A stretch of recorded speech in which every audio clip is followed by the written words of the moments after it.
नमस्कार, आप देख रहे हैं जेटीएन न्यूज़ इंडिया। और आपको पता है कि जब कभी भी आप एटीएम पर जाते हैं तो वहाँ एक गार्ड होते हैं। आपको पता है कि उनकी आर्थिक सुरक्षा को लेकर के क्या हो रहा है, उनको पहले कितना पैसा मिलता था और उनका जो कट डाउन हुआ है सैलरी उसका फिगर क्या है। पहले इनको 17,000 के आसपास मिलता था, अब 8,000 के आसपास मिल रहा है।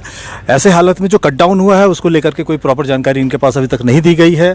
जो गार्ड के जो एसोसिएशन हैं यहाँ पे एटीएम गार्ड के, अनंत जी यहाँ पर मौजूद हैं। अनंत जी, सबसे पहले ये बताइए कि क्या प्रॉब्लम है, क्या तकलीफ है आप लोगों की? हम लोग को जो पहले पेमेंट मिलता था अब कम पेमेंट मिल रहा है। पहले हम लोग को 17,430 रुपये पेमेंट मिलता था, लेकिन इस बार जो हम लोग नई कंपनी जो आई है ना, वो पेमेंट दे रही है 8,960 रुपये। तो ये गड़बड़ी बैंक की तरफ से है या वो कंपनी की तरफ से है? ये तो सर हम लोग उतना मालूम नहीं है, लेकिन हम लोग तो जहाँ तक समझेंगे यही कि बैंक का ही और गड़बड़ी है। पेमेंट तो आपको एजेंसी करती है, तो ये गड़बड़ी एजेंसी का भी तो हो सकता है ना? पेमेंट करेगी तब ना एजेंसी करेगी। एजेंसी आपको क्या समझाया है? एजेंसी तो हम लोग को अभी तक पूरा कंफर्म नहीं बताया है, लेकिन सुनने में आया है। आनंद जी, ये अकाउंटेबिलिटी पास ऑन करने का मामला है। आपको लेना है एजेंसी के साथ, आप हेजिटेशन कर रहे हैं बैंक के बाहर, आपको तो एजेंसी से बात करना चाहिए ना इसको लेकर के। एजेंसी का कहना है सर कि बैंक से जो हमको मिलेगा वही ना देंगे। हमको कम एग्रीमेंट का आया है तो हम इसलिए कम पेमेंट कर रहे हैं। एग्रीमेंट की कॉपी है या आप लोगों को कॉपी दिया गया है क्या? हाँ, एग्रीमेंट का कॉपी एक है। क्या है उस कॉपी में? उसमें बैंक के साथ क्या एग्रीमेंट है उनका? उसमें बैंक के साथ एग्रीमेंट है, ये गार्ड का 19,000 रुपये। 19,000 रुपया? तो कम जो एजेंसी है वो आपको 8,000 क्यों देती है 19,000 के बदले? उसका जैसे ये GST कटता है और हम लोग का PF PSI सब चीज़ काट छाट के हम लोग को कंपनी का कहना है कि 9,500 पेमेंट तुम लोग को दिया जाएगा।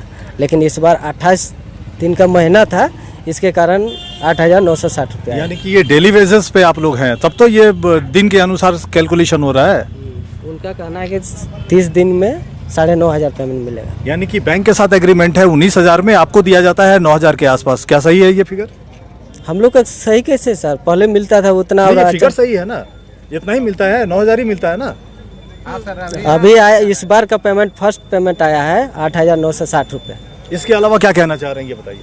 हम लोग यही चाहते हैं कि हम लोग को पैसा इतना में हम लोग काम नहीं चला, वो जो पहले मिलता था वही पेमेंट हम लोग को मिले बस। गीता जी, कोरोना काल में भी आप लोगों ने ड्यूटी किया है और अभी नोटबंदी के टाइम में भी बहुत हेक्टिक ड्यूटी था आप लोगों का, और अब जाकर के एजेंसी का ये रवैया है, क्या कहना चाहेंगे आप?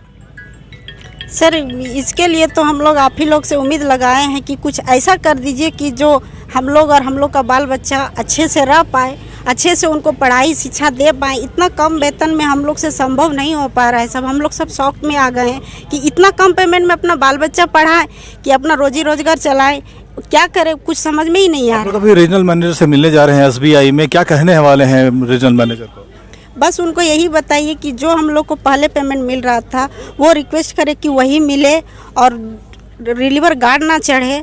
और हर एक बार जो री कंपनी जितना बार भी आती है वो हर एक बार जो हम लोग से री एडमिशन के नाम पैसा जो लिया जाता है वो ना ले, यही कहना चाहते हैं। सुना आपने, जो गार्ड हैं यहाँ पर एटीएम एसोसिएशन के जो मेंबर्स हैं उन्होंने साफ कहा है कि जो एजेंसी है जिनके थ्रू इनका प्लेसमेंट हुआ है एज ए गार्ड, वो कंपनी कहीं ना कहीं हेराफेरी कर रही है। ये इनका कहना है कि 19,000 में बैंकों के साथ एग्रीमेंट है और इनको 9,500 रुपया थमाया जा रहा है। पैसा ESI के नाम पर, पैसा PF के नाम पर और दूसरे मदों में काटा जा रहा है। एक और चीज़ है कि जो आउटसोर्सिंग का जो फंडा है पूरे झारखंड के अंदर, पूरे देश के अंदर, कहना नहीं होगा कि जो कामगार हैं उनका जमकर शोषण किया जा रहा है।